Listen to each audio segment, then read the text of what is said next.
قائم قوم کے سامنے کے ساتھ عامر ضیاء حاضر ہے۔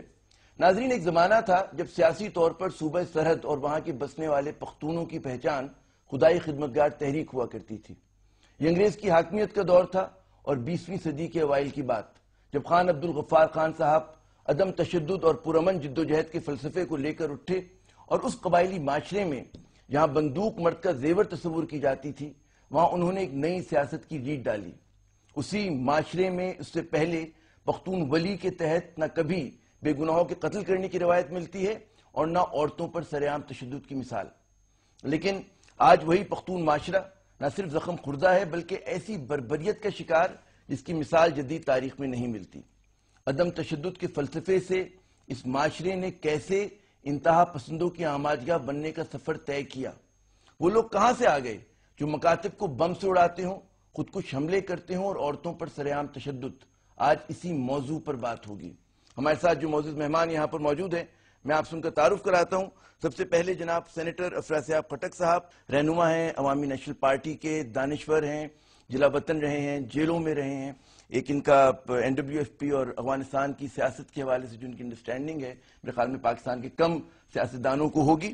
ان کے ساتھ ایک اور بہت ہی معتبر نام مسعود شریف خٹک صاحب کا، سابق چیف ہیں انٹیلیجنس بیورو کے، تجزیہ کار ہیں، اور ایک زمانہ ہوگا کہ جب آپ افراسیاب خٹک جیسے لوگوں پہ نظر بھی رکھتے ہوں گے، ہے نا؟ تو خٹک صاحب، شروع اگر آپ اجازت دیں آپ سے کریں ہم کہ خان عبدالغفار خان صاحب ایک بہت معتبر نام، خدائی خدمتگار تحریک کے بانی، عدم تشدد کا فلسفہ، تو جب انہوں نے سن 1910 میں 15 میں 20 میں اس طرح کی سیاست کا آغاز کیا تھا، تو آپ کے خیال میں یہ جو قبائلی روایات سے ان کی جو خیالات تھے وہ متصادم نہیں تھے؟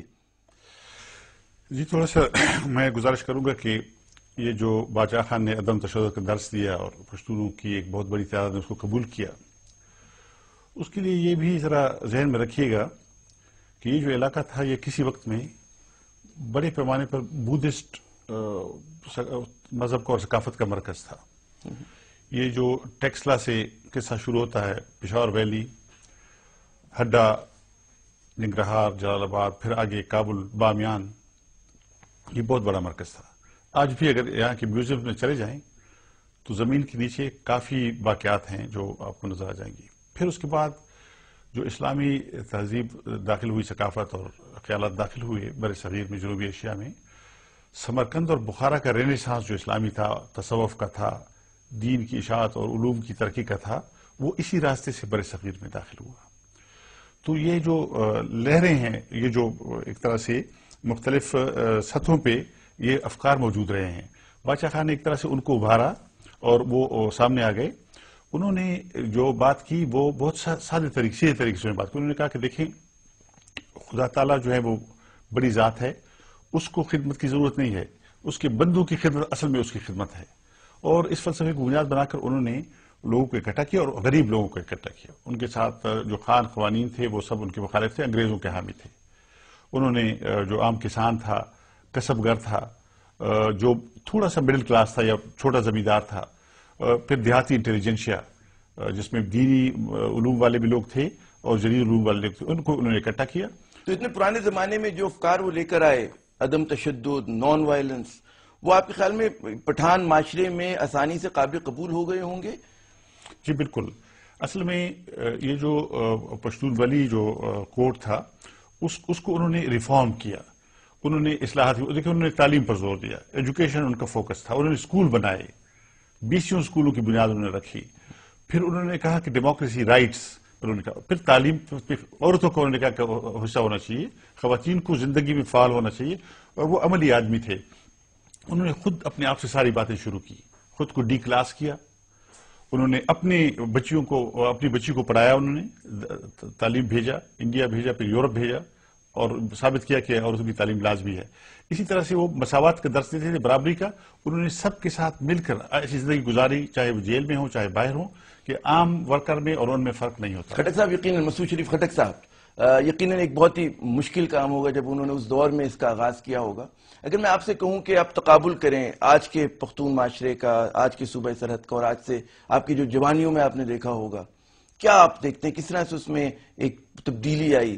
ایک منفی تبدیلی جس کو ہم آج اس کا خمیازہ آپ کا صوبہ بھگت رہا ہے؟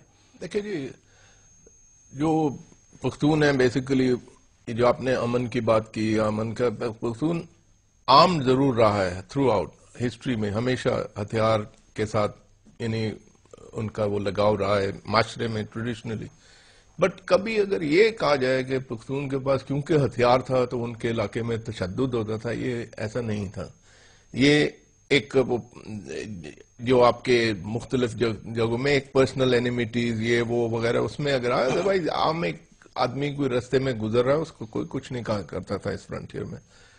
اب آج جو سچویشن آپ کہہ رہے ہیں وہ اس میں پختونوں کا عمل اتنا نہیں ہے، اتنا ان کا اپنا یہ وجہ نہیں ہے کہ ان کی اپنی سوسائٹی میں کوئی ایسی چیز آئی جس کی وجہ سے وہ اب تشدد ہو گیا، یا جس طرح کا آپ نے دیکھا مختلف علاقوں میں پچھلے دنوں یا اب تک بھی جو چل رہا ہے. یہ وہ ایک ریجنل سچویشن اس ایریا میں. پختونوں کا جو بیلٹ ہے جتنا بھی افغانستان پاکستان میں دونوں طرف اگر ملا دیں، بیچ میں سے بارڈر نکال دیں، تو یہ ایک ایسا بفر بنا رہا ہے تھرو آؤٹ تاریخ میں کہ پہلے ایک وقت میں رشین امپائر جو تھا اور برٹش انڈیا جو تھا ان کے درمیان بھی ہمیشہ دونوں کی کوشش ہوتی تھی کہ افغانستان میں ایک ایسی حکومت ہو جو ان کے لیے فیوریبل ہو.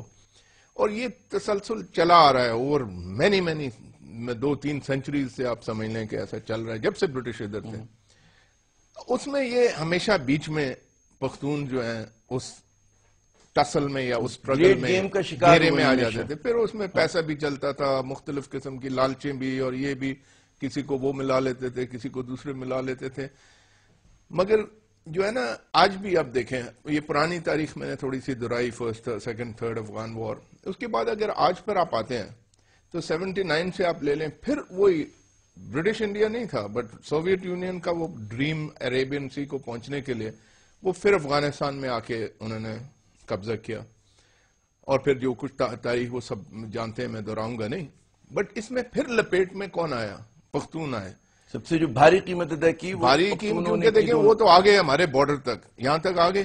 اب کیونکہ یہ دنیا کی جنگ ہو گئی اور پاکستان کو پتہ نہیں ایک خاص شوق ہے ہر چیز میں، ہم فرنٹ لائن سٹیٹ بننا چاہتے ہیں نا، تو اس میں بھی ہم فرنٹ لائن سٹیٹ بنے. اس میں اس وقت کے مقاصد، اس میں ایک الگ ڈسکشن ہو سکتی ہے کہ اس میں صحیح تھا غلط تھا، بہت سی چیزیں آپ پر لازم بھی ہو گئی تھی جس کی وجہ سے آپ نے وہ سارا کچھ کیا.